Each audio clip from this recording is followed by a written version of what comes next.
चलिए भाई, नमस्कार बच्चों। तो हम लोग टॉटोमेरिज्म कर रहे थे और लास्ट क्लास में हम लोगों ने जो कंडीशंस देखी थी कि टॉटोमेरिज्म कहाँ कहाँ होगा, और हम लोगों ने इम्पोर्टेंट बात मैकेनिज्म देखा था, है ना। तो मैकेनिज्म सब लोगों ने रिवाइज कर लिया होगा क्या, कि बेस कैटलाइज मैकेनिज्म में क्या बातें होती हैं और एसिड कैटलाइज मैकेनिज्म में क्या बातें होती हैं। क्लियर है बात। तो आइए अब थोड़ा सा, है ना, एक सवाल बताइए जरा। इसे मान लो अपने पास एक ये कीटोन है और इसको हम लोग बेस इम्प्यूरिटी में डाल दे रहे हैं। इम्प्यूरिटी कहने का मतलब, इम्प्यूरिटी कहने का मतलब कि small amount of base as catalyst ले रहे हैं। तो इसमें अगर इसका हम लोग टॉटोमराइजेशन करा रहे हैं, इनोलाइजेशन करा रहे हैं, तो दो इनॉल बन रहे हैं। आपको बताना है मेजर कौन होगा और माइनर कौन होगा। और इसी में एक सवाल और है कि सेम कीटोन को अगर हम लोग small amount of acid as impurity में रख दे रहे हैं तो दो इनॉल बन रहे हैं, और इस इनॉल में मेजर कौन होगा और माइनर कौन होगा। कौन कौन सा प्रोडक्ट, है ना, मेजर कहोगे और किसको माइनर कहोगे। ठीक है। तो आपको इसको कैसे करना है ना। आप मैकेनिज्म लिखिए पूरा, है ना, एक एक स्टेप जैसा हम लोगों ने पढ़ा था आप वैसा लिखिए, है ना, क्योंकि उसी से मैकेनिज्म और उसका जो आउटकम है वो प्रैक्टिस होगा, है ना। तो सेम काम, है ना, पॉज कर लीजिए वीडियो और इसको लिख लीजिए और ये डिसाइड कर लीजिए कि मेजर माइनर कौन होगा, फिर हम लोग डिस्कस करते हैं। ठीक है, चलिए भाई, हो गया होगा, है ना। तो देखो यहाँ पर अगर इसको हम लोग बेस कैटलाइज में दो डालते हैं, अगर इसको अगर हम लोग डाल देते हैं तो दो इनॉल बनता हुआ नजर आ रहा होगा। सबका इनॉल ऐसा बना होगा, देखो एक ये इनॉल बना होगा और एक ये इनॉल बना होगा। अच्छा, यहाँ दो बन सकते हैं, नहीं, यहाँ पे ये ट्रांस बना हुआ दिखाई दे रहा है, सिस भी बनेगा प्लस एक, लेकिन स्ट्रक्चरली ये दोनों सेम है ना। मतलब सिस और ट्रांस अगर पूछेगा कितने बन सकते हैं तो तीन बन जाएंगे टोटल, एक ये और एक इसका सिस फॉर्म, है ना। तो तीन तो बनेंगे, लेकिन स्ट्रक्चरली मतलब पोजीशन वाइज एक ये बना है एक ये बना है, ये दोनों की बात हम लोग यहाँ पे कर रहे हैं। आपको डिसाइड करना है कि मेजर और माइनर कौन होगा। यहाँ पर भी अगर आपने बनाया हो, है ना, तो यहाँ पर भी आप देखोगे तो आप दो ही बनाए होंगे, है ना, एक ये बनाए होंगे और एक ये बनाए होंगे, और ऑफ कोर्स यही दोनों बनेगा ही, नहीं, है ना, स्ट्रक्चरली यही दोनों बनेगा। तो अब इंपॉर्टेंट बात है कि इसमें आपको मेजर माइनर डिसाइड करना है ना। देखो भाई, तो अगर हम लोग यहाँ से मैकेनिज्म वाइज चले तो इसके पास एक एच यहाँ पर है और एक एच यहाँ पर होगा, जो टॉटोमराइजेशन में बाहर जाएगा, इनोलाइजेबल एच अगर उसको बोले तो। ठीक है, तो कुछ लोगों ने इसको निकाला होगा बेस कैटलाइज की अगर मैकेनिज्म की बात करें। तो अगर बेस कैटलाइज मैकेनिज्म है, अगर आप ये अगर मैं बोलूं इसको कि फर्स्ट अगर पाथ से अगर रिएक्शन जा रहा है तो कुछ लोगों ने ऐसा कार्बन आयन बनाया होगा, और अगर सेकेंड पाथ में से आपने निकाला होगा तो दूसरा इनॉल बना होगा, तो कुछ ऐसा कार्बन आयन बनाया होगा, है ना। तो बेस कैटलाइज मैकेनिज्म में इस H के एब्स्ट्रैक्शन से मेजर प्रोडक्ट मेजर इनॉल बनेगा या इस H के एब्स्ट्रैक्शन से मेजर इनॉल बनेगा। ये बात डिसाइड कैसे करेंगे हम लोग, मैकेनिज्म से, है ना। तो मैकेनिज्म अगर आप याद करें, है ना, तो मैकेनिज्म में हम लोग देखे थे कि बेस कैटलाइज मैकेनिज्म में जो ज्यादा एसिडिक H होगा उसका रेट फास्ट होगा। तो जरा मुझे बता दो कि इस वाले H और इस वाले H में ज्यादा एसिडिक कौन है, जिसका कॉन्जुगेट बेस ज्यादा स्टेबल होगा। तो इस वाले का H का कॉन्जुगेट बेस ये वाला है, इस वाले का कॉन्जुगेट बेस ये वाला है। कौन ज्यादा स्टेबल दिखाई दे रहा है, ऑफ कोर्स ये वाला ज्यादा स्टेबल है। क्यों, क्योंकि यहाँ पर इस तरह का रेजोनेंस है और कोई भी प्लस आई इफेक्ट इसको डिस्टेबलाइज नहीं कर रहा। इसमें भी वही रेजोनेंस है, लेकिन इसमें इस मिथाइल का इस वाले मिथाइल का प्लस आई इस कार्बन आयन को इससे रिलेटिवली कम स्टेबल बना दे रहा है। मतलब ये कॉन्जुगेट बेस रिलेटिवली कम स्टेबल है, ये कॉन्जुगेट बेस रिलेटिवली ज्यादा स्टेबल है। मतलब बात ये हुई कि इस वाले H का एब्स्ट्रैक्शन इस वाले H के एब्स्ट्रैक्शन से क्या होगा, फास्ट होगा। बोलो भाई, तो अगर ये फास्टर एब्स्ट्रैक्शन होगा तो किसी पर यूनिट टाइम में ये वाले कार्बन आयन, क्योंकि यही आरडीएस है, याद है ना, तो ये वाले कार्बन आयन जो है वो जल्दी जल्दी बन के ज्यादा बन जाएंगे और ये वाले कार्बन आयन धीमे धीमे बन के कम बनेंगे। मतलब किसी भी समय अगर ये वाला H है ना, इसके बहुत सारे मॉलिक्यूल होंगे, तो अगर ये वाला H निकला और ये कार्बन आयन बना, तो किसी भी समय मान लीजिए कि ये 100 बन गया है तो ये 100 से कम होगा। बोलो भाई, तो अगर ये 100 बन गया है तो लेट अस से ये 80 है या 70 है या 50 है, डिपेंडिंग अपॉन कि कितना डिफरेंस है। वो हम लोग इस तरह से क्वालिटेटिवली नहीं बता सकते कि कितना कम होगा कितना ज्यादा होगा। हाँ, कम होगा ये मालूम है क्योंकि ये कम स्टेबल है। ये बात क्लियर हुई ना सबको, कम होगा ये हम लोग बता सकते हैं।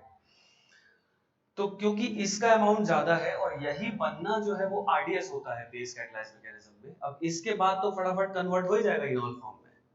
तो मतलब इसके करस्पॉन्डिंग जो इनॉल फॉर्म है वो ज्यादा बनेगा और इसके करस्पॉन्डिंग जो इनॉल फॉर्म है वो कम बनेगा। बताइए मुझे, इसके करस्पॉन्डिंग जो इनॉल फॉर्म है वो मेरे हिसाब से ये वाला है, तो ये हो जाएगा मेजर और ये हो जाएगा माइनर। बोलो तो जरा, सही किए हो ना? ये मैकेनिज्म से हम लोग समझे, ठीक। अब जरा एसिडिक मैकेनिज्म का बता दो। तो एसिडिक में फर्स्ट स्टेप क्या होता है? फर्स्ट स्टेप तो अगर हम लोग एसिडिक की बात करें तो फर्स्ट स्टेप तो फास्ट होता है और ये H प्लस इस लुईस बेस पर अटैक कर जाता है। मतलब फर्स्ट स्टेप में ऐसा कुछ बन जाता है। बोलो जरा। अब सेकेंड स्टेप आरडीएस होता है, तो यहाँ पर दो पॉसिबिलिटी है, एक ये H है, एक ये H है। यहाँ से अगर ये H प्लस निकलेगा इसका कॉन्जुगेट बेस तो ये वाला इनॉल बनेगा, और अगर ये वाला निकालेगा तो ये वाला इनॉल बनेगा। क्लियर?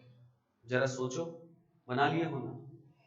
कौन सा H निकलना ज्यादा फेवरेबल है? अब यहाँ पर हम लोग एसिडिक H नहीं देखते, याद है ना? एसिड कैटालाइज मैकेनिज्म में क्या बताया था, है ना? दो नोट करके दो पॉइंट लिखे थे हम लोगों ने, है ना? All the steps are reversible, वही पॉइंट इंपॉर्टेंट है ना? All the steps are reversible. दूसरा पॉइंट क्या लिखे थे?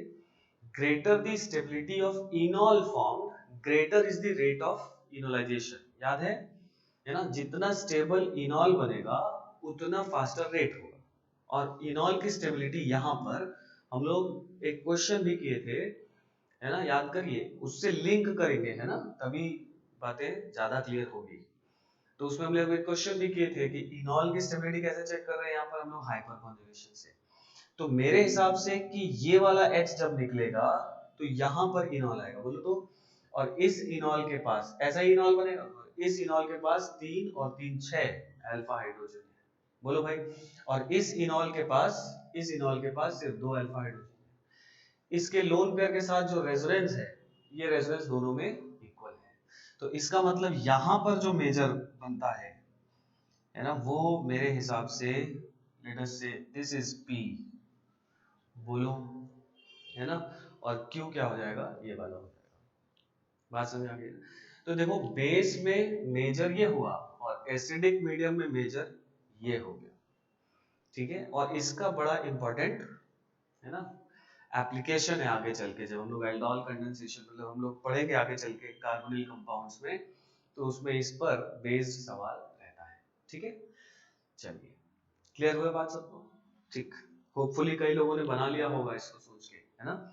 जिन लोगों ने बना लिया है वो बहुत सही बात समझे हैं, सही तरीके से चल रहे हैं। जिन्होंने नहीं बनाया कोई बात नहीं, अब बात समझ में आ रही है। चलो, तो ये क्लियर हुआ बात। अब देखो,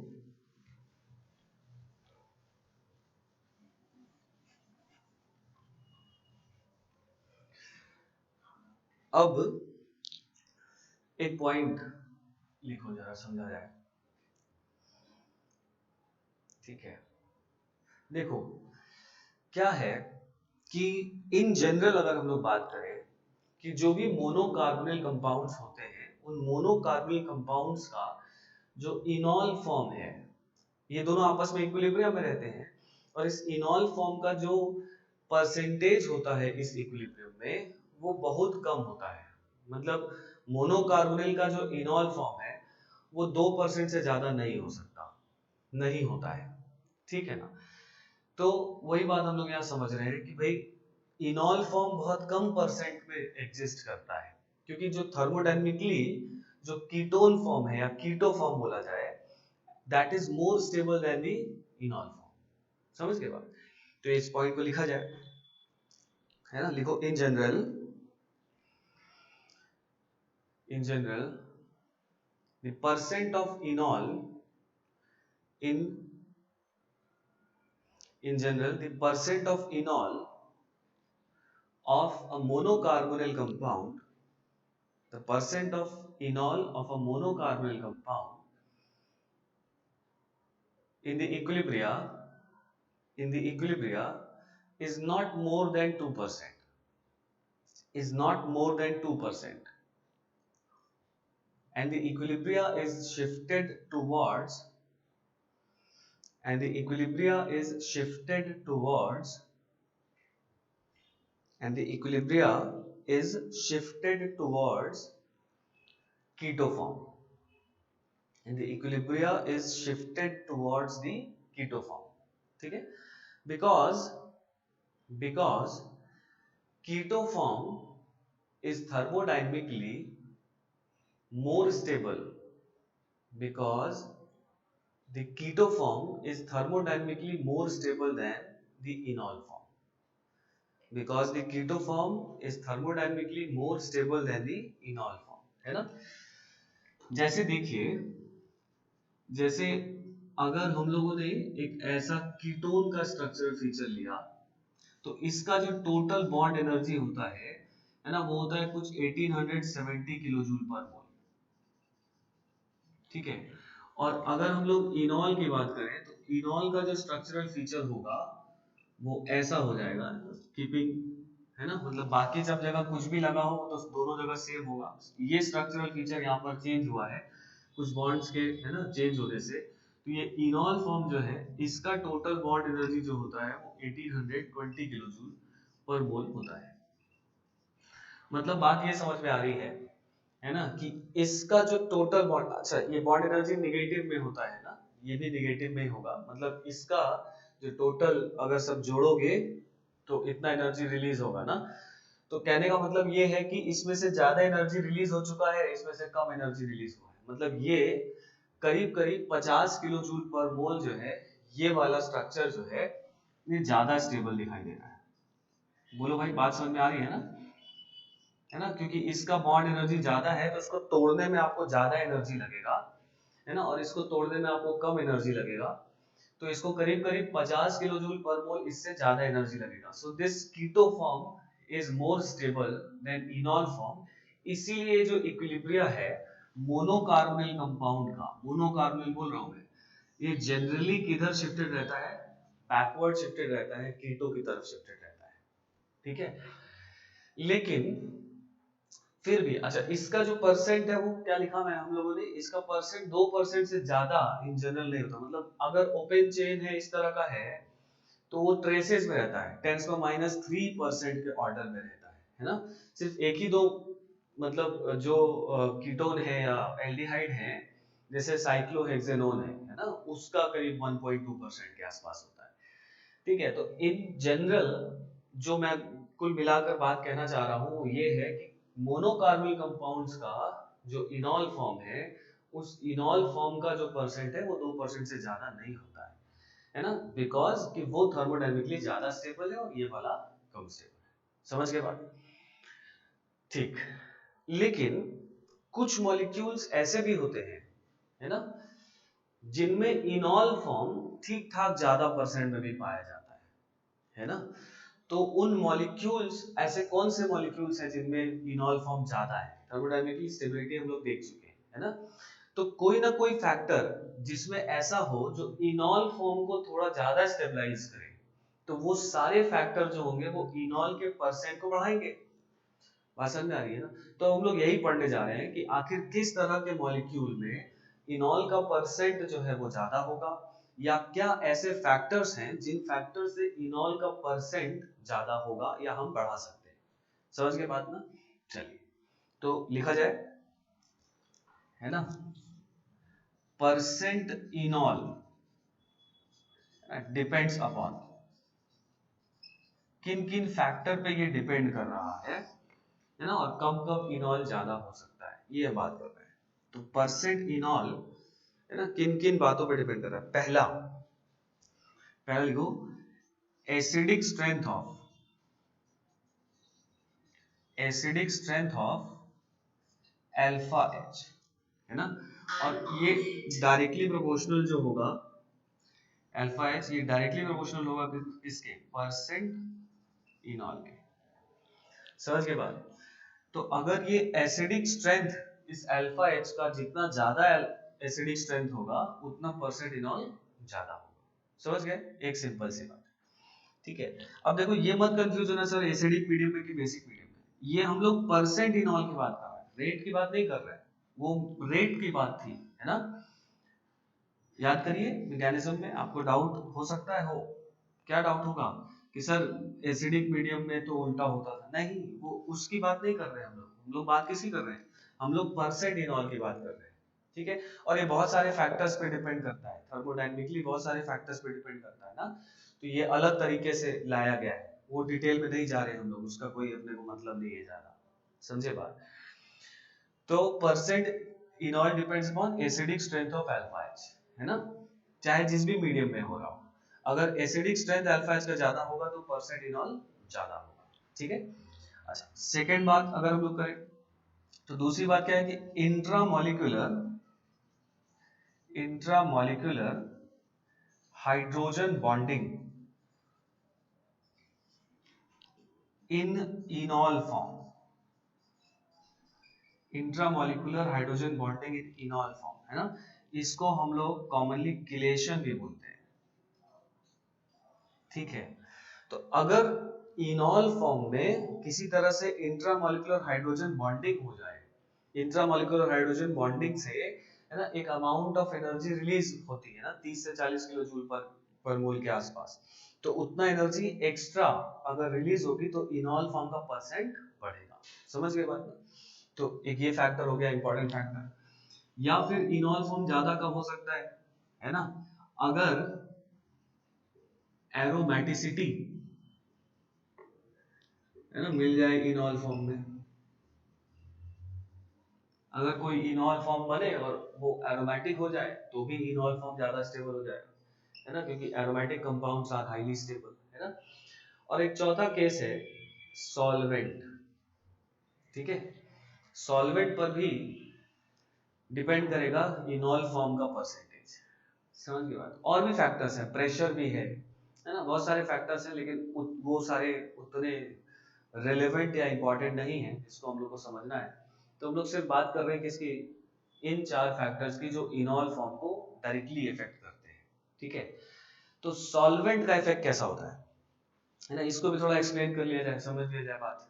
ये सारी बात तो समझ में आ गई तीनों, है ना। सॉल्वेंट का इफेक्ट कैसा होता है, देखो क्या होता है कि ये एक इक्विलिब्रिया है, तराजू है ना, देखे हैं बैलेंस, देखे हैं ना, तो ये वो है, कोई भी फैक्टर जो कीटो फॉर्म को ज्यादा स्टेबलाइज करेगा तो कीटो फॉर्म है ना ज्यादा अपनी तरफ झुक जाएगा। समझ रहे बात, कीटो फॉर्म ज्यादा स्टेबलाइज करेगा तो इक्विलिब्रिया की तरफ शिफ्ट होता जाएगा कीटो फॉर्म की तरफ। कोई भी फैक्टर अगर इनॉल फॉर्म को स्टेबलाइज करेगा तो ये इनॉल की तरफ झुक जाएगा। बात समझ आ रही है? तो ये इक्विलिब्रिया ऐसा होता है ना। नाउ सॉल्वेंट अगर हम लोग देखें तो दो तरह के होते हैं, या तो पोलर सॉल्वेंट हो सकता है या क्या हो सकता है, नॉन पोलर सॉल्वेंट हो सकता है, ठीक है। तो इन जनरल जो कीटो फॉर्म है it is more polar than enol form, keto form is more polar than enol form. तो पोलर सॉल्वेंट जो होंगे, अगर हम लोग सॉल्वेंट पोलर लेते चले जाएं तो कीटो फॉर्म का सॉल्वेशन जो है, क्योंकि वो ज्यादा पोलर है तो वो ज्यादा होगा, और अगर कीटो फॉर्म का सॉल्वेशन ज्यादा होगा तो इक्विलिब्रिया कीटो फॉर्म की तरफ शिफ्ट होगा। नहीं, मतलब अगर हम लोग नॉन पोलर सॉल्वेंट ले लें तो कीटो फॉर्म का सॉल्वेशन कम होने लगेगा, तो इक्विलिब्रियम किधर शिफ्ट होने लगेगा, इनॉल फॉर्म की तरफ होने लगेगा। समझ रहे बात, मतलब presence of non polar solvents also increases the इनॉल percent. समझ गए बात, तो सॉल्वेंट में एक पॉइंट लिख लीजिए, है ना, समझ लीजिए, इसको डिटेल में बात कर लेते हैं। लिखिए, है ना, in general keto form is more polar than enol form. In general, keto form is more polar than enol form. So polar solvents favors keto form. So polar solvents favors keto form more than enol form. So polar solvents favors keto form more than enol form. बात समझिए, ये statement समझ में आ रहा है ना, कि जो पोलर सॉल्वेंट है वो दोनों को स्टेबलाइज करेंगे सॉल्वेशन से, लेकिन since keto form is more polar, तो वो ज्यादा पोलर को ज्यादा स्टेबलाइज करेंगे और कम पोलर को कम स्टेबलाइज करेंगे, तो अल्टीमेटली कीटो फॉर्म जो है वो ज्यादा स्टेबलाइज हो रहा है। बात समझ में आ रही है ना, तो यही बात लिखी गई है, ठीक है। While non-polar solvents while non-polar solvents, है ना, such as non-polar solvent such as, है ना, CCl4, cyclohexane, CCl4, cyclohexane, है ना, toluene, etc. favors, toluene, etc. favors, है ना, enol form, favors enol form, bracket में लिख लीजिए, ब्रैकेट में लिख लीजिए, gaseous phase also, gaseous phase also, है ना, मतलब अगर नॉन पोलर सॉल्वेंट ले रहे हैं तो भी इनॉल फॉर्म जो है वो ज्यादा, है ना, फेवर करेगा इन नॉन पोलर सॉल्वेंट इसको, क्योंकि इसको कम स्टेबलाइज करेगा तो इक्विलिब्रियम अपने आप किसकी तरफ भागेगा, इसकी तरफ भागेगा। समझ गए, तो इसको नॉन पोलर सॉल्वेंट, या अगर गैसियस फेज में हम लोग कार्बोनाइजेशन करा रहे हैं तो भी इनॉल फॉर्म बढ़ेगा। समझ रहे बात, तो वही हम लोग ब्रैकेट में लिख रहे हैं क्या, gaseous form, gaseous phase also, है ना, मतलब कि अगर गैसियस फेज में भी टॉटोमराइजेशन होगा तो जो लिक्विड फेज में टॉटोमराइजेशन हो रहा था उससे ज्यादा इनॉल परसेंट गैसियस फेज में होगा। समझ रहे बात, मैं ये नहीं कह रहा कि अगर गैसियस फेज में हम लोग ये टॉटोमराइजेशन करा देंगे तो ये 100% हो जाएगा, मैं ये नहीं कह रहा। हो सकता है कि ये कीटो से कम ही परसेंट में रहे, जैसे यहाँ पे मान लो 2% है तो गैसियस फेज में करा दोगे तो ये 4 हो जाएगा, 8 हो जाएगा, 10 हो जाएगा, मतलब इसके लिक्विड फेज से ज्यादा परसेंटेज इसका गैसियस फेज में रहेगा। बात समझ में आ रही है ना, ये कोई भी फैक्टर ऐसा है, ये कोई भी फैक्टर जो परसेंट इनॉल को बढ़ा रहा है, इसका ये मतलब कहीं से नहीं है कि कीटो से ज्यादा हो जाए, कीटो से ज्यादा हो भी सकता है और नहीं भी हो सकता है, डिपेंडिंग अपॉन कि इस फैक्टर का डोमिनेंसी कितना है। समझ में आ रही है ना बात, तो ये सब बातें आपको थोड़ा सा क्लियर करना है ना। चलो, तो ये 4 फैक्टर समझ में आ गए जिसपे इनॉल फॉर्म डिपेंड करता है। अब हम लोग कुछ मॉलिक्यूल्स देखे जहां पर इनॉल फॉर्म, है ना, ज्यादा स्टेबल होता है, और क्यों होता है वो फैक्टर भी समझा जाए। ठीक है, चलिए इतना नोट कर लीजिए, आगे बढ़ा जाए।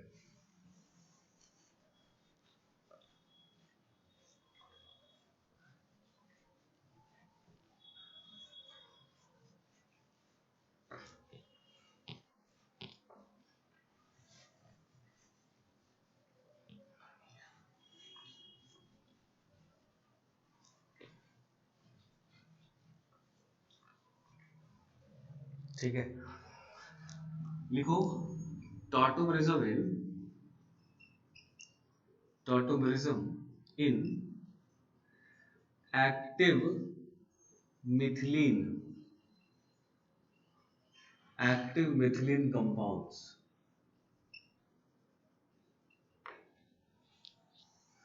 टॉटोमेरिज्म इन एक्टिव मिथिलीन कंपाउंड्स, है ना। अच्छा, इसमें एक है एक्टिव मिथिलीन कंपाउंड्स की बात कर रहे हैं हम लोग, इसमें एक है, जैसे इसी को लिखा जा सकता है बीटा डाई कीटो कंपाउंड्स, है ना, बीटा डाई कीटो कंपाउंड्स भी बोल सकते हैं, है ना। जरा समझा जाए व्हाट इज एक्टिव मिथिलीन, है ना। जैसे देखो, सबको मालूम है कि ये जो ग्रुप होता है इसको क्या बोलते हो आप लोग, मिथाइल बोलते हैं हम लोग, नहीं।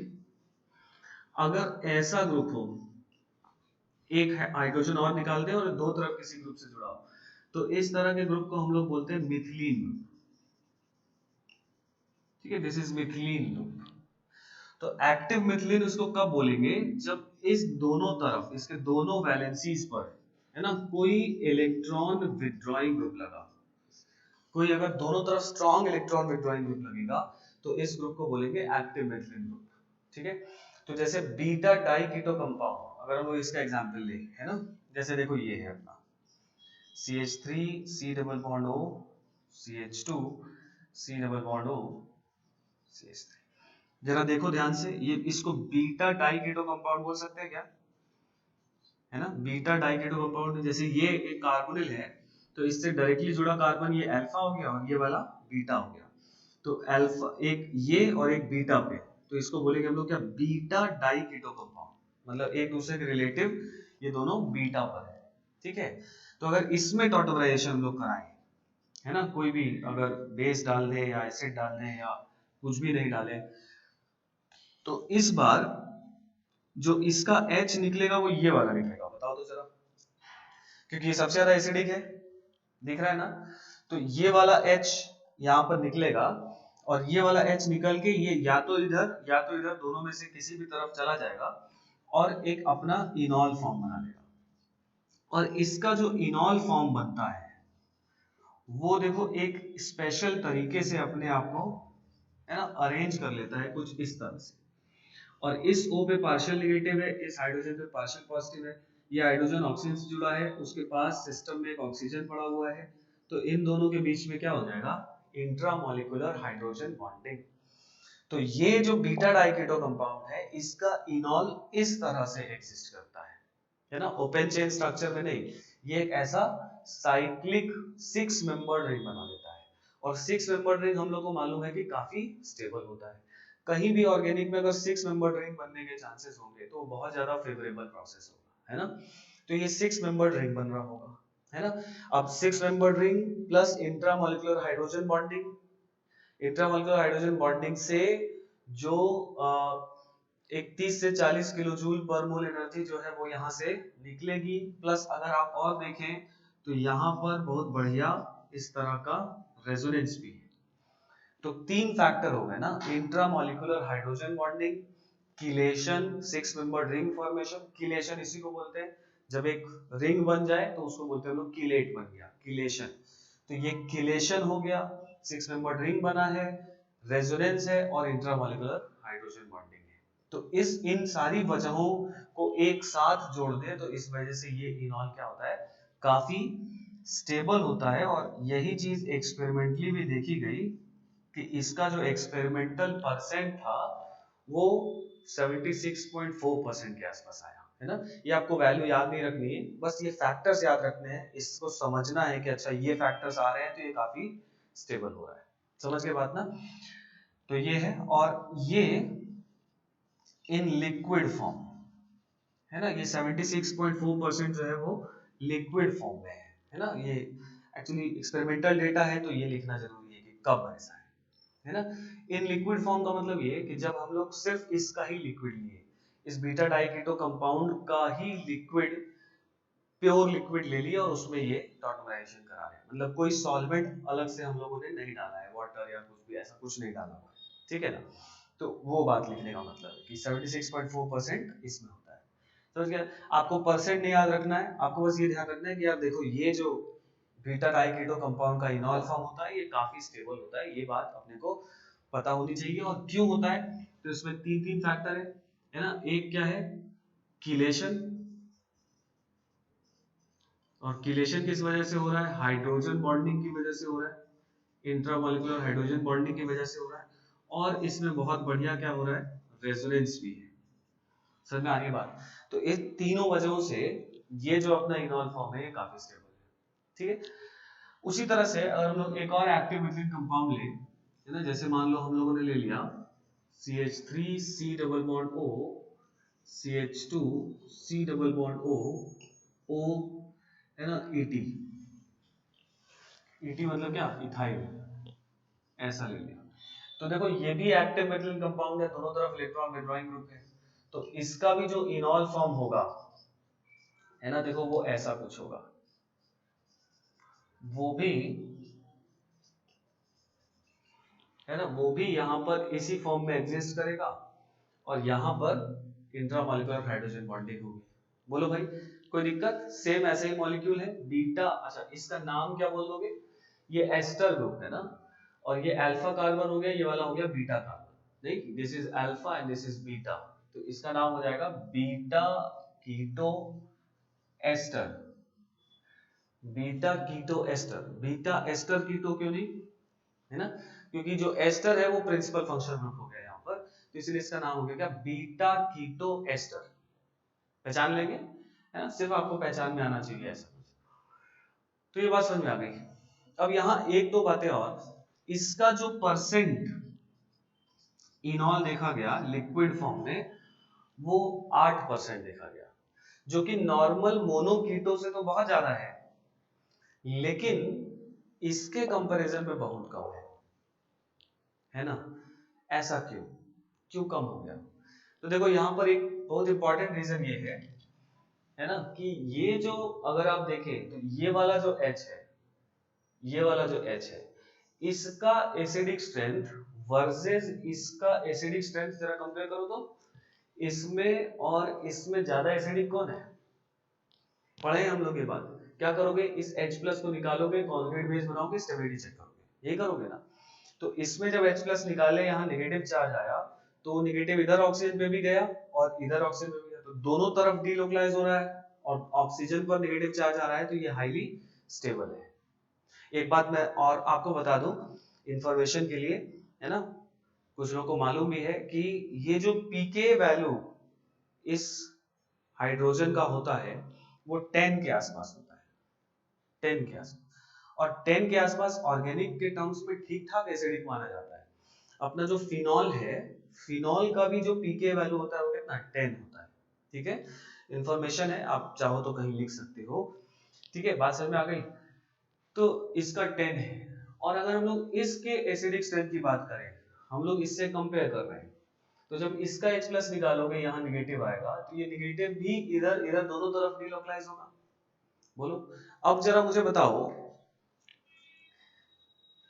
तो क्या मतलब दोनों बराबर एसिडिक होंगे? बताइए तो। ये वाला कम एसिडिक होगा, करेक्ट, निकाला भाई।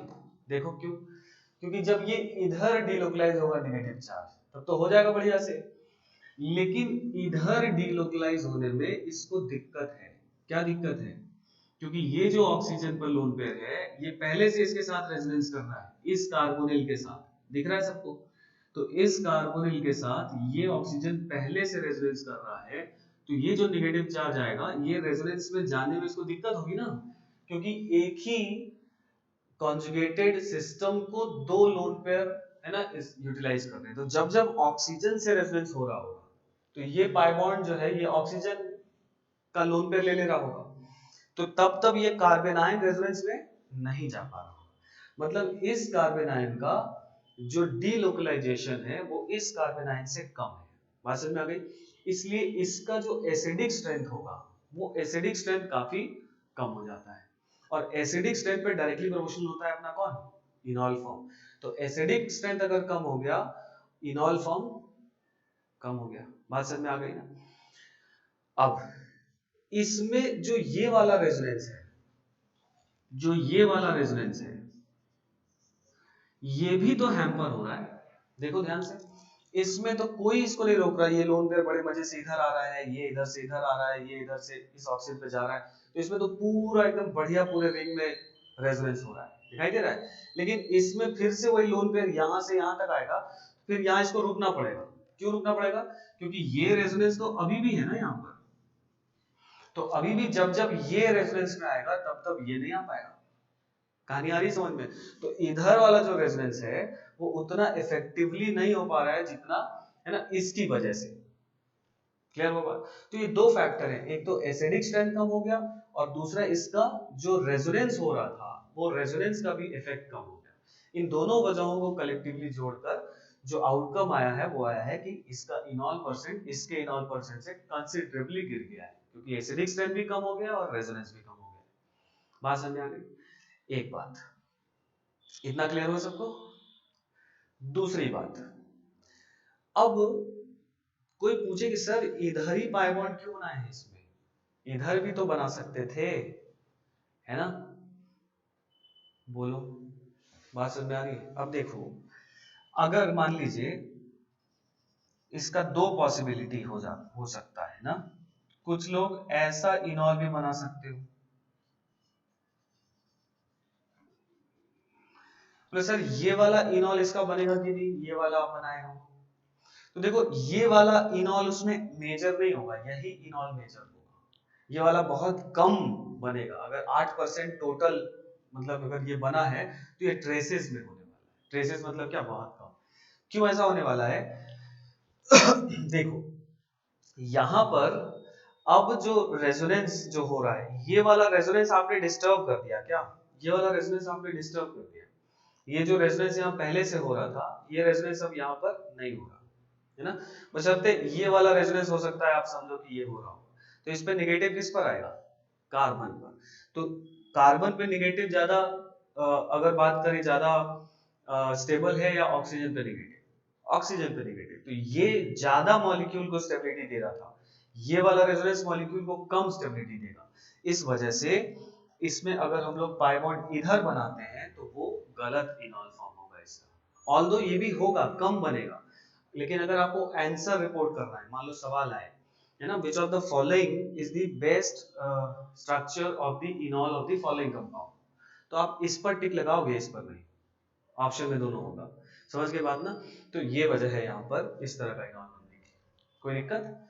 चलिए, तो दो बातें बढ़िया सीखे हम लोग। चलिए और भी एग्जांपल लिया जाए, कहाँ इनॉल परसेंट ज्यादा होगा।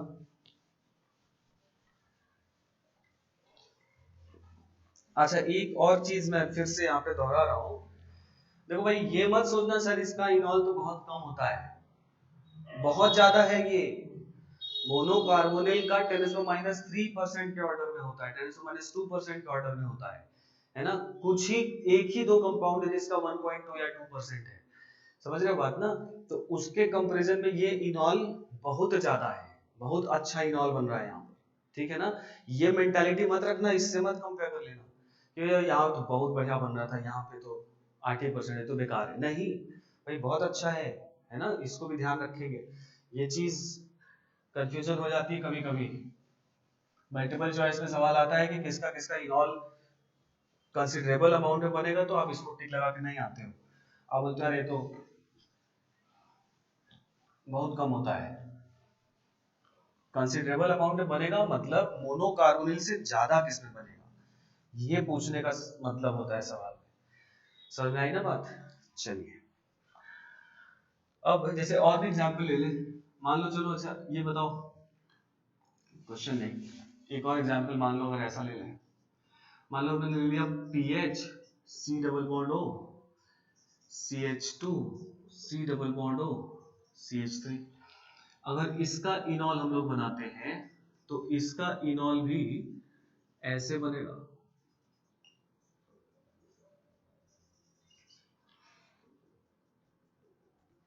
समझ में आ गई बात? तो ये इनॉल भी हाईली स्टेबल है, सेम उसी वजह से, है ना?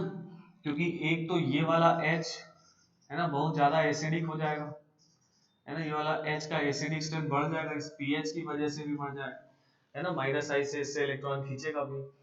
और दूसरा, है ना, ये जो पाई बॉन्ड, ये जो रेजोनेंस हो रहा था इंट्रामॉलिक्यूलर हाइड्रोजन बॉन्डिंग है, वो तो है ही, वो तो पहले भी थी सब में, इसमें भी है। इसमें इस पीएच के साथ इस पाई बॉन्ड का एडेड कॉन्जुगेशन है ना?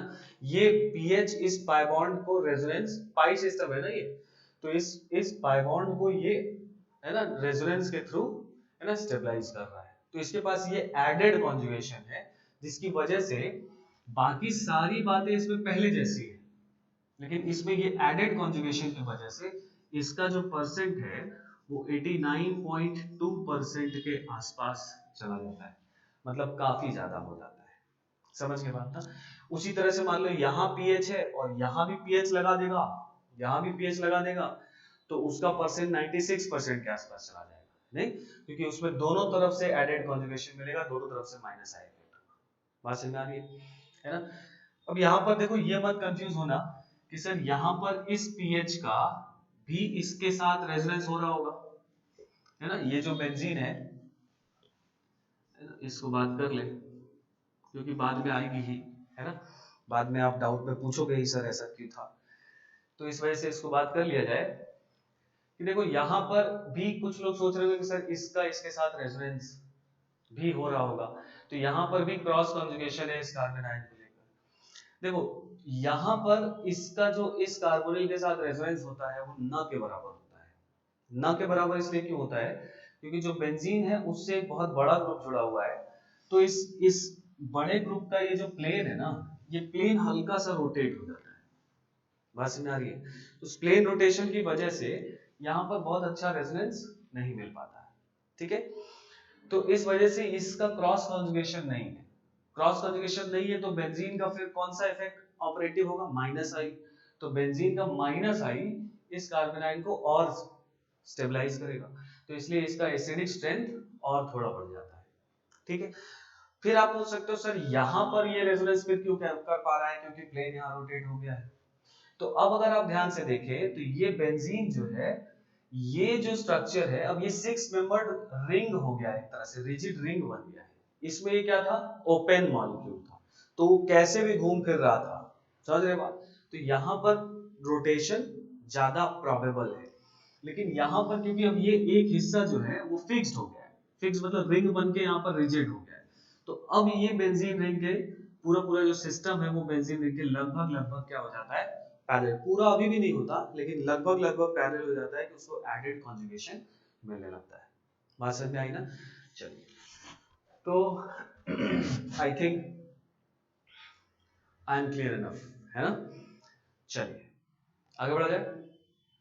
ये कुछ अच्छा, फिर मैं बोलूंगा, मैं आपको ये वैल्यूज नहीं आना चाहिए, ये वैल्यूज, ये डेटा आपको कभी भी नहीं पूछेगा कि इसका कितना परसेंट होता है ना।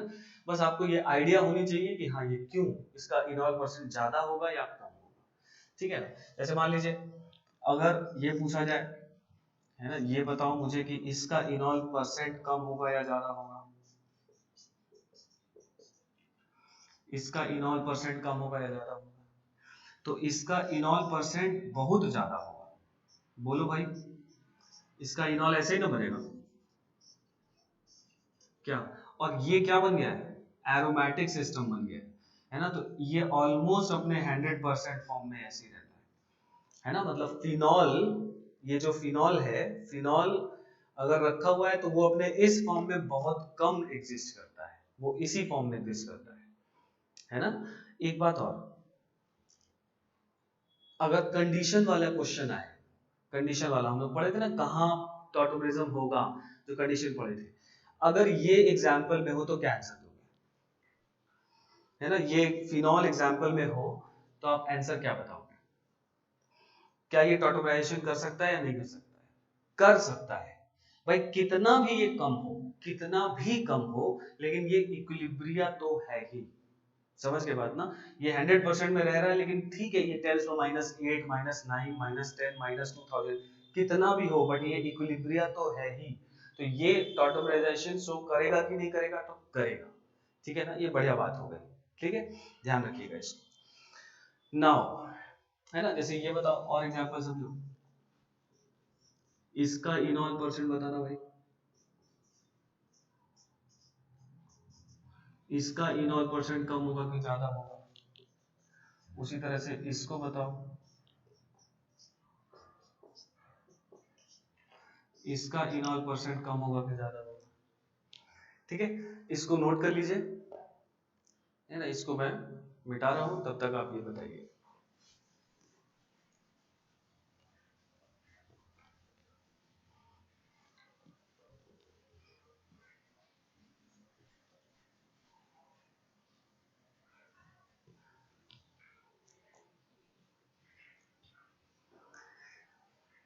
चलो हो गया होगा। तो इसका इनॉल परसेंट 0% में रहेगा, ऑलमोस्ट 0%। बोलो भाई तो जरा, यहीं से टॉटोमराइजेशन कराओगे आप, यही टॉटोमराइजेशन होगा। तो ये जो स्ट्रक्चर है, ये स्ट्रक्चर ये एंटी एरोमेटिक है क्या? बोलो भाई। तो अगर ये एंटी एरोमेटिक है तो इसका परसेंट क्या होगा? बहुत कम। अगर हम लोग इसकी बात करें, है ना, तो ये जो है ऑलमोस्ट कितने परसेंट में रहेगा? 0%। क्योंकि anti aromatics compounds are highly unstable और वो जनरली नहीं बनेंगे। इसमें टॉटोमराइजेशन ऐसा ही होगा, या तो इधर भी कराए होगे तो एक ही बात है। तो इसमें जो स्ट्रक्चर बनेगा, ये दिखेगा यहाँ पर आपको। तो इसमें जो स्ट्रक्चर बनेगा, वो स्ट्रक्चर देखो ऐसा बनेगा कुछ, है ना, ये स्ट्रक्चर बनेगा। तो जरा मुझे बताओ कि ये एरोमेटिक है कि नहीं, है ना, पढ़ा है आप लोगों ने, ये एरोमेटिक सिस्टम है। बोलो भाई, दिस इज एरोमेटिक। ये बॉन्ड इधर टूट जाएगा यहाँ प्लस, ये बॉन्ड इधर टूट जाएगा यहाँ प्लस। तो अब ये प्लस और ये दो पाई इलेक्ट्रॉन, और ये बड़े मजे से इस रिंग में क्या कर सकते हैं? रेजोनेंस कर सकते हैं। तो इसके पास 2 पाई कंप्लीटली डीलोकलाइज्ड इलेक्ट्रॉन है। 2 पाई कंप्लीटली डीलोकलाइज्ड इलेक्ट्रॉन है एक रिंग में, इस वजह से ये एरोमेटिक है। और ये भी अप्रोक्सीमेटली अपने 100% में एग्जिस्ट करेगा। बात समझ में आ गई? क्लियर हो रहा है ना सबको? चलो, तो ये हो गया। अब लिखो,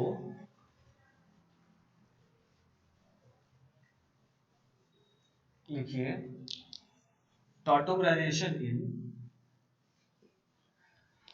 टॉटोमराइजेशन इन, टॉटोमराइजेशन इन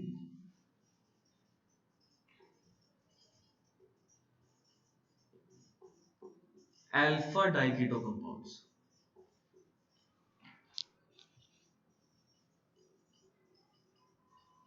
है ना, टॉटोमराइजेशन इन अल्फा डाइकीटो कंपाउंड्स।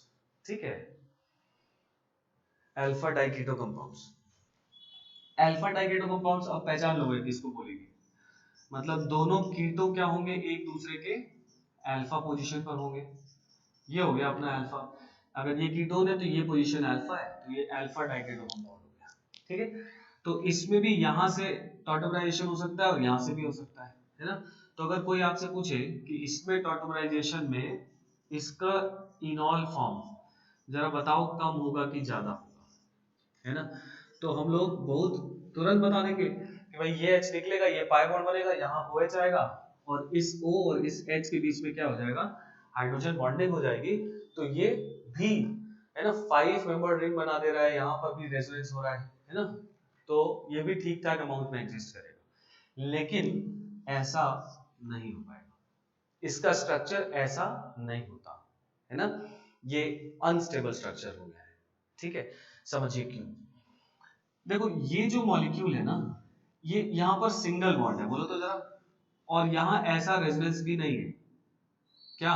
यहाँ पाई बॉन्ड कैरेक्टर नहीं आ रहा है, ध्यान रखना, है ना, क्योंकि अगर ऐसा रेजोनेंस होगा तो ऑक्सीजन पे प्लस चार्ज आ जाएगा विदाउट, है ना, कंप्लीट ऑक्टेट, तो वो हाईली अनस्टेबल होगा, इसलिए ये वाला रेजोनेंस नहीं हो रहा है यहाँ पर। अब यहाँ पे हो क्या रहा है कि ये जो इलेक्ट्रॉन पेयर है, ये इलेक्ट्रॉन पेयर, अगर ये दोनों ऑक्सीजन सेम साइड होंगे, तो ये दोनों ऑक्सीजन हाईली इलेक्ट्रोनेगेटिव है और दोनों पर इलेक्ट्रॉन पेयर भर भर के हैं, तो इलेक्ट्रॉन पेयर के बीच में क्या होगा? यहाँ पर रिपल्शन होगा। तो ये एक्लिप्स्ड कन्फर्मेशन में अपने नहीं रहेंगे, मतलब दोनों ओ सेम साइड जैसा बना है वैसा नहीं रहेगा। क्या हो जाएगा? इस रिपल्शन को ओवरकम करने के लिए यहाँ पर हाई डिग्री ऑफ क्या हो रहा है? रिपल्शन हो रहा है। और इस रिपल्शन को कम करने के लिए एक ऑक्सीजन क्या हो जाएगा? है ना, एंटी हो जाएगा। मतलब एक ऐसा तो दूसरा ऑक्सीजन, है ना, ठीक अपने एंटी फॉर्म में एग्जिस्ट करेगा। मतलब ये मॉलिक्यूल जैसे बना है वैसे नहीं एग्जिस्ट करता, ये ऐसे एग्जिस्ट करता है to overcome the repulsion between the lone pairs of both the oxygen. समझ गए? इसलिए ये इस कॉन्फॉर्मेशन में मेनली एग्जिस्ट करेगा, है ना। तो इस वजह से अब इसका जब आप इनॉल फॉर्म बनाओगे यहां से, तो इसका इनॉल फॉर्म अब ऐसा बनता दिखाई देगा। बात समझ में आ गई। तो इसका इनॉल फॉर्म ऐसा बनेगा जिसके पास कोई भी हाइड्रोजन बॉन्डिंग नहीं है ना। अब आप बोलो सर है तो हाइड्रोजन बॉन्डिंग, यहाँ पर O से जुड़ा H है, यहाँ पर ऑक्सीजन है, ठीक है। लेकिन ध्यान रखिए ये एक ऐसा थोड़ी कि किसी भी डिस्टेंस पर एक हाइड्रोजन यहाँ है, दूसरा हाइड्रोजन कहीं और है ना, 5 किलोमीटर दूर है, वहां दोनों के बीच में हाइड्रोजन बॉन्डिंग नहीं। इसको इसके विसिनिटी में होना चाहिए, पास होना चाहिए, बॉन्डिंग डिस्टेंस पे होना चाहिए, तब ये हाइड्रोजन बॉन्डिंग करेगा। बात समझ आ गई। तो इसलिए ये हाइड्रोजन जो है इस ऑक्सीजन के साथ हाइड्रोजन बॉन्डिंग नहीं करेगा, और ये भी ट्रेसेस में ही एग्जिस्ट करेगा। तो हम लोग अप्रोक्सीमेटली इसको क्या लिख सकते हैं, 0% लिख सकते हैं, ठीक है। उसी तरह से अगर मान लो ऐसा सवाल आ जाए, ये आ गया और इसका इनॉल परसेंट आपसे पूछ रहा है, तो इसमें देखो यहां से टॉटोमराइजेशन होगा क्या, तो यहां पर ऐसा कुछ बन जाएगा और यहां पर इंट्रामॉलिक्यूलर हाइड्रोजन बॉन्डिंग होगी। बोलिए, अब आपको डिसाइड ये करना है कि इसका जो इनॉल परसेंट होगा वो कम होगा या ज्यादा। बोलो सर वहां भी कम होगा क्योंकि वहां भी सेम बात है ना। लेकिन जरा सोचो, जरा इस तरह से दिमाग लगाओ, यहां पर ये मॉलिक्यूल में ये वाला रोटेशन तो होगा नहीं, ये वाला रोटेशन पॉसिबल है क्या यहाँ पर, दोनों O क्या एक दूसरे के एंटी जा सकते थे, जैसे यहाँ पर नहीं जा सकते थे। तो जब ये नहीं जा सकते थे तो इनके पास कोई रास्ता नहीं है, इनको ये वाला रिपल्शन जो है वो झेलना ही झेलना है, चाहे कुछ हो जाए, नहीं तो रिंग तोड़ो भाई, है ना।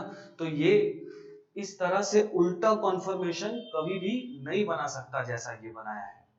तो अब इस बेचारे की बात हम लोग समझे, तो इसके पास जो ये हाइड्रोजन बॉन्डिंग हो गया है इनॉल फॉर्म में, ये चलो ठीक है, ये रिपल्शन तो अभी भी हो रहा है ना, लेकिन ये कुछ तो राहत है, नहीं समझे बात, मतलब वो दोनों ऑक्सीजन है तो सेम तरफ, रिपल्शन अभी भी हो रहा है जो पहले भी हो रहा था, लेकिन यहां इस फॉर्म में उस रिपल्शन के बावजूद एक राहत मिली है उसको, कौन सी, ये हाइड्रोजन बॉन्डिंग। तो अगर ये हाइड्रोजन बॉन्डिंग हो गई तो वो उसको क्या करेगा, वेलकम करेगा। बात समझ में आ गई। तो इसलिए ये इनॉल फॉर्म एग्जिस्ट करता है और ठीक ठाक फॉर्म में एग्जिस्ट करता है, क्योंकि मैंने पहले ही कहा था कि कोई भी फॉर्म, कोई भी इफेक्ट जो इनॉल फॉर्म को रिलेटिवली स्टेबलाइज करे थोड़ा भी, तो इक्विलिब्रियम किधर शिफ्ट होने लगेगा, इनॉल फॉर्म की तरफ। क्योंकि यहाँ पर रोटेशन नहीं हो सकता, तो ये जो बात है, ये हाइड्रोजन बॉन्डिंग वाली जो बात है, ये इसको compare to keto form relatively stabilize कर रहा है। समझ गए बात। तो इस वजह से ये इनॉल फॉर्म करीब करीब 100% के आसपास रहता है। अच्छा, उसी तरह से अगर हम लोग बात करें, अगर ये मॉलिक्यूल ले लें, है ना, और इस मॉलिक्यूल की अगर बात करें तो इसमें भी वही बात होगी, है ना, इसमें भी ये जो इनॉल परसेंट है वो करीब करीब 100% रहेगा। मैं करीब करीब बोल रहा हूँ, एग्जैक्ट डेटा ना आपको याद रखना है ना जरूरी है, ठीक है, लेकिन हाँ ज्यादा एग्जिस्ट करेगा क्योंकि यहाँ पर भी वो रोटेशन पॉसिबल नहीं है। लेकिन अगर बड़ी रिंग होती चली जाए, 10 कार्बन, 12 कार्बन, 15, 20 कार्बन, तो अगर बड़ी रिंग होगी तो फ्लेक्सिबल होगी, और जब फ्लेक्सिबल होगी तो वो उल्टा हो सकती है। तो अगर उस केस में इसका इनॉल परसेंट, है ना, 12 कार्बन, 20 कार्बन, 15 कार्बन, तो उसका इनॉल परसेंट घटना शुरू हो जाएगा, कम हो जाएगा। क्यों? क्योंकि उसका जो ये कीटो फॉर्म है वो अपने एंटी फॉर्म में एग्जिस्ट कर सकता है because of bigger size and the flexibility of the ring. बात समझ में आई?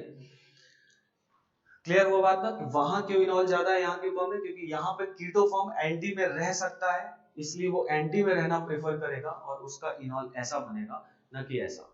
समझ गए? और वहां पर ये चीजें नहीं है, ठीक है, रिंग स्ट्रक्चर होने की वजह से ऐसा नहीं। बात समझ में आ गई ना? चलिए अब थोड़ा सा और आगे बढ़ा जाए, इसको नोट कर लीजिए।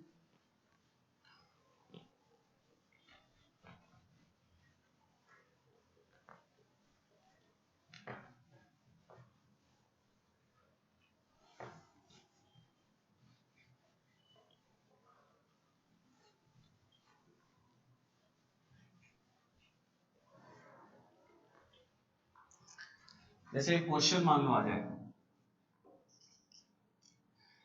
कंपेयर, है ना, percent enol in the following,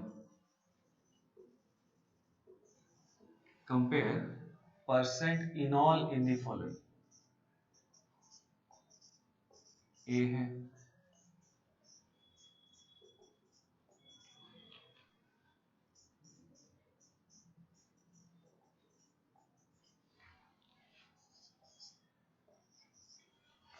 ठीक है, इन तीनों में परसेंट इनॉल आपको कंपेयर करना है। सोचिए, जल्दी से बताइए। ठीक है, कर लिया होगा। ठीक है, आप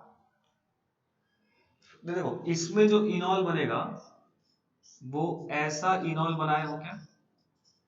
इसमें जो इनॉल बनेगा वो ऐसा बनाए होंगे आप, है ना? और इसमें जो इनॉल बनेगा वो आप ऐसा बनाए होंगे। कोई दिक्कत है ना? तो इसके इनॉल में रिलेटिव स्टेबिलिटी कंपेयर कर लेना है। तो देखो, यहां पर ये sp3 था और ये कार्बन हो जा रहा है क्या, sp2। तो sp3 था तो इसके पास कुछ एंगल स्ट्रेंथ था, बोलो मेरे, बोलो भाई, एंगल स्ट्रेंथ था ना? तो यहां पर कितना था, 109 माइनस 60/2, है ना? और जब ये sp2 हो गया तो अब यहाँ पर sp2 का जो नेचुरल बॉन्ड एंगल होता है वो 120 होता है, और यहाँ पर है कितना इस रिंग स्ट्रक्चर की वजह से 60 ही है। तो यहाँ पर एंगल स्ट्रेंथ कितना हो जाएगा, 120 माइनस 60/2, 30 डिग्री, और यहाँ पर 24.5 डिग्री। तो इसमें एंगल स्ट्रेन यहाँ पर बढ़ गया ना। तो इस मॉलिक्यूल की इस इनॉल फॉर्म बनने की वजह से इसकी स्टेबिलिटी बढ़ी की घटी? इसकी स्टेबिलिटी घटी, तो मतलब ये इनॉल फॉर्म कम स्टेबल बनेगा, नहीं बनना चाहेगा। समझ रहे बात? उसी तरह से इसकी बात करें, उसी तरह से इसकी बात करें, है ना? तो अब हो क्या रहा है कि क्योंकि इसके पास सबसे ज्यादा एंगल स्ट्रेन आ रहा है, उसके कंपैरिजन में इसके पास कम आ रहा है क्योंकि इसके पास 4 मेंबर रिंग है, उसके कंपैरिजन में इसके पास सबसे कम आ रहा है। तो मेरे हिसाब से जो सबसे ज्यादा इनॉल परसेंट बन सकता है वो सी का बन सकता है, फिर बी का होगा, और फिर किसका हो जाएगा, ए का हो जाएगा। इधर से इधर परसेंट इनॉल जो होगा वो क्या होगा, बढ़ेगा। बात समझ में आ गई ना? तो ऐसे सवाल आपसे पूछे जाएंगे, तो कोई भी आप फैक्टर इस तरह से समझेंगे, है ना? जैसे एक सवाल और अगर हम लोग बात करें, जैसे मान लीजिए एक ऐसा मॉलिक्यूल दिया हुआ है,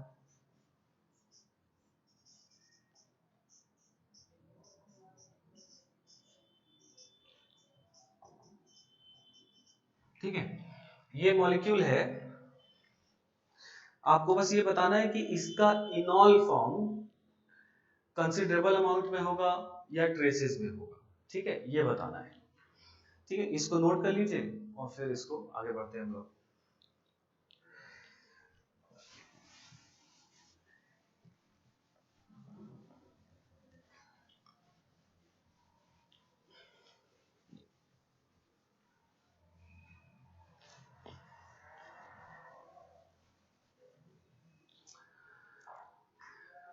सोच पाए? तो इसका इनॉल फॉर्म कंसिडरेबल परसेंट में होगा, करेक्ट है ना? क्योंकि जब इसका इनॉल फॉर्म बनेगा तो आप ध्यान से देखो, इसके इनॉल फॉर्म में एक खास बात हो रही है, वो ये है कि देखो, ये कार्बन है यहाँ पर sp3 हाइब्रिडाइज्ड, और यहाँ पर ये बॉन्ड एंगल कितना चाहेगा, कितना होना, 109 डिग्री 28 मिनट, और इसके दोनों वैलेंसी पे दो बहुत बड़े बड़े ग्रुप लगे हुए हैं। तो ये बड़े बड़े ग्रुप की वजह से इन दोनों में क्या हो रहा होगा, रिपल्शन हो रही होगी। तो ये रिपल्शन से और दूर जाना चाहते हैं, है ना? तो दूर जाना चाहते हैं, लेकिन ये बॉन्ड एंगल तो 109 ही है, तो ज्यादा दूर नहीं जा पाएंगे।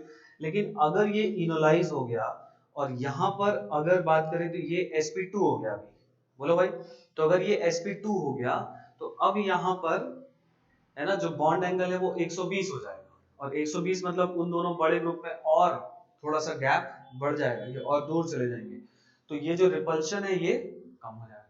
तो इस मॉलिक्यूल में इसी में स्ट्रेन था, तो इसके स्ट्रेन को इनॉल फॉर्म जो किया वो रिलेटिवली ज्यादा स्टेबलाइज किया, तो इसका इनॉल फॉर्म जो होगा वो ज्यादा अमाउंट में होगा। बात समझ आ गई ना? तो आप देख रहे हैं मैं कौन कौन सा फैक्टर या कौन कौन से टाइप का फैक्टर देखा जाता है। कोई भी फैक्टर जो इनॉल को थोड़ा भी स्टेबलाइज करेगा तो वो इनॉल फॉर्म का परसेंट बढ़ जाएगा, है ना? और अगर कोई भी डिस्टेबलाइज करेगा तो परसेंट कम हो जाएगा। इतनी बात आई समझ में सबको? चलिए, अब एक अगर हम लोग जनरल ऑर्डर की बात करें, एक जनरल ऑर्डर की अगर हम लोग बात करें,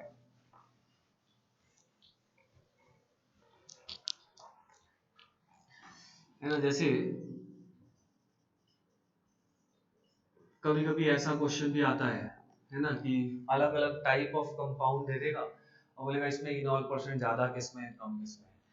तो देखो सबसे ज्यादा इन जनरल जो ओपन चेन मॉलिक्यूल की बात करें तो सबसे ज्यादा इनॉल परसेंट जो है वो बीटा डाई कीटो कंपाउंड्स में होता है ना, बीटा डाई कीटो में, है ना, याद है पहला एग्जांपल लिए थे हम लोग। फिर होता है बीटा कीटो एस्टर्स में, मतलब मैं वो फैक्टर्स यहाँ पर हटा दे रहा हूँ कि भाई किसी में एरोमेटिसिटी हो जा रही है, वो सारे फैक्टर्स नहीं, वो तो फिर एक्सेप्शनल केस हो गया। ओपन चेन मॉलिक्यूल में जो नॉर्मल फैक्टर्स लगते हैं, intramolecular hydrogen bonding, chelation, acidic strength, उस पर बात कर रहे हैं। तो beta diketo compound, beta keto esters, इससे कम फिर होगा beta di esters. Beta di esters पहचान लेंगे, है ना, बीटा डाई एस्टर्स कुछ ऐसा होगा क्या, ओ और यहाँ पर कोई आर पार्ट, यहाँ पर कोई आर पार्ट ना। तो ये अगर ये एक एस्टर ग्रुप है तो ये अल्फा, ये बीटा, बीटा पर एक एस्टर इधर एक एस्टर इधर, तो इसका नाम हो गया बीटा डाई एस्टर्स। ठीक है, बीटा डाई एस्टर्स के बाद हो जाएगा फिर मोनो, है ना, कार्बोनिल। मोनो कार्बोनिल का मतलब एल्डिहाइड या कीटोन नॉर्मली, है ना।